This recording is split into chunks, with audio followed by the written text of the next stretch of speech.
Hi friends, అందరు ఎలా ఉన్నారు? ఈరోజు మానస కుకింగ్స్లో ఉప్మా రవ్వతో వడియాలు ఎలా పెట్టుకోవాలో ఈ వీడియోలో చూసేద్దాం. ముందుగా ఒక గ్లాస్ ఉప్మా రవ్వను తీసుకొని పచ్చివాసన పోయేలా వేయించుకోవాలి. తర్వాత ఒక బౌల్లో ఒక గ్లాస్ ఉప్మా రవ్వకి 8 గ్లాసుల నీళ్లు పోసుకోవాలి. చిన్న మంటపై పెట్టుకొని ఆ నీళ్ళల్లో 1 టీ స్పూన్ వాము వేసుకోవాలి. 4 పచ్చిమిర్చి మిక్స్ చేసుకొని మరుగుతున్న నీళ్ళల్లో వేసుకోవాలి. అలాగే 1 టీ స్పూన్ ఉప్పు, 1 టీ స్పూన్ ఆయిల్ కూడా వేసుకోవాలి. నీళ్ళు బాగా మరిగాక ముందుగా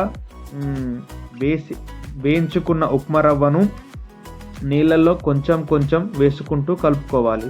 ఉప్మా రవ్వ ఉండలు లేకుండా కలుపుకొని ఈ మిశ్రమాన్ని దగ్గర పడిన తర్వాత గ్యాస్ ఆఫ్ చేయాలి. నెక్స్ట్ ఒక క్లాత్ తీసుకొని మనకు కావలసిన షేప్లో వడియాలు పెట్టుకోవాలి. వడియాలు బాగా ఎండిన తర్వాత క్లాత్కి అతుక్కపోతాయి.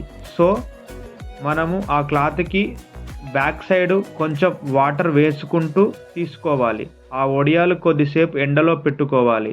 అయితే మనకు ఎంతో రుచికరమైన ఉప్మా రవ్వ వడియాలు రెడీ అయిపోయినట్లే.